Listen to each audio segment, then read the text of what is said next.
As we all know, and has been remarked upon too many times to count, there's a lot of suffering in the world.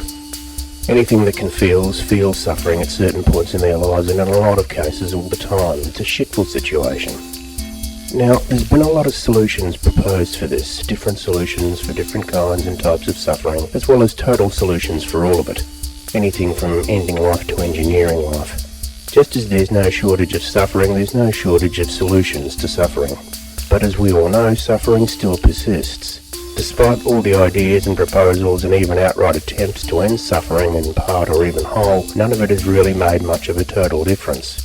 It's true that the material quality of life is much improved just in the last few decades for a great many people, but at the same time it's unimproved for others, and anyway, even people with high material quality lives still suffer, although in the cases of the rich and powerful, nowhere near enough. Now, a lot of people look on all this suffering and get very upset and depressed by it, and some to the point that they take it upon themselves to try and end it as much as they can by spreading ideas about how to end it. As pointed out before though, it's not working. Life goes on and suffering goes on. And this makes a lot of people very unhappy and upset and depressed and angry and frustrated and so forth.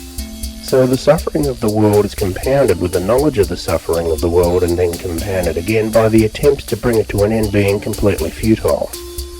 Well, this time I have good news for people. There is absolutely nothing you can do about the suffering of the world. It is far larger than you can even imagine, and you'll never ever end it. Now, some might not think that's good news at all. They might even think it's the worst news imaginable, but it isn't, and this is why. What it means for people who feel very strongly about suffering and want to end it is that they can chuck that as a bad idea and stop caring about it. They can either ignore it or still stay aware of it and just admit it's out of their hands and they can't do anything about it. They can even still think it's a bad thing and also admit that it's out of their hands and they can't do anything about it. Either way, admitting that they can't do anything about it would very much lift a burden from these people that they don't really need, doesn't make their lives better, and would make their lives better if they stopped trying to do something about what they can't do anything about. Now, the problem here is that most, if not all, of these people won't do that. That's because if they did, they'd feel like they were doing something wrong. They'd feel like they were letting the world down, or themselves down, or both, and that they wouldn't be able to get on with their lives without caring so deeply about the suffering of the world and wanting to do something about it. Of course, a lot of that really is just down to ego, because you have to admit that it takes a certain kind of ego to think that you have some kind of responsibility to the entire world to end its suffering. A kind of ego that verges on, and in a lot of cases dives right into, a kind of narcissism.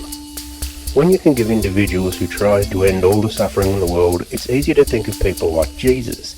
Whether you believed he existed or not, and that doesn't really matter, he's the archetype of the ultimate caring person who cares so deeply about the world that he takes on all its sufferings unto himself and dies for it. People have been inspired by that myth for literally millennia. There's also the one about Buddha who sat under a tree until he turned into a skeleton with skin, and then achieved some kind of enlightenment which meant he understood everything or something, and spent the rest of his life telling people about it. He was telling people that life is suffering, but that people could overcome it with spiritual practice until you get so good you don't even reincarnate, which is what a lot of people believed, and stupidly still do. You go into this sort of non-state that's supposed to be really great. It's stories like those that make people think that it's possible to not only end one's own suffering, but everyone else's, provided you just tell enough people. And while there are people who say they're atheists and don't believe that stuff, they still believe the essence of these myths, which is that suffering is something that can be defeated by individuals. It's nonsense, of course, because it can't. Some individuals may claim they've defeated it in themselves, and since that's impossible to prove, you may as well take it at face value and just say good on them. But when people take it upon themselves to go around telling as many other people that they can end suffering if they just believe what they believe and do and don't do the things that they do and don't do, what they're doing is just imitating Jesus and Buddha and whomever else. And by doing that, they get to pretend they're just as great and important and wonderful and all the rest as those people were meant to have been. So really it's a big ego trip to decide that you can end, or at least help end, all the suffering in the world. It's ridiculous for most people to even imagine, but there are those who do, and those people make themselves believe that they're somehow better than the rest of us by doing so. So that really is the advantage of it, which is why they don't want to stop doing it. So really, again, telling people that they don't have to bother is a waste of time. So by all means, if you're someone who wants to end all the suffering in the world, however you want to do it, you go right ahead. If it makes you happy to believe that you're that important and significant and have that much influence, you do you.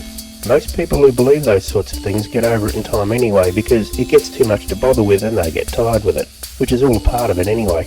But a few people can't let go of their self-importance and ego gratification, and they just keep on going with pretending what they're doing will end all the suffering in the world, which is also a part of it. Either's fine, as long as everyone's happy or something.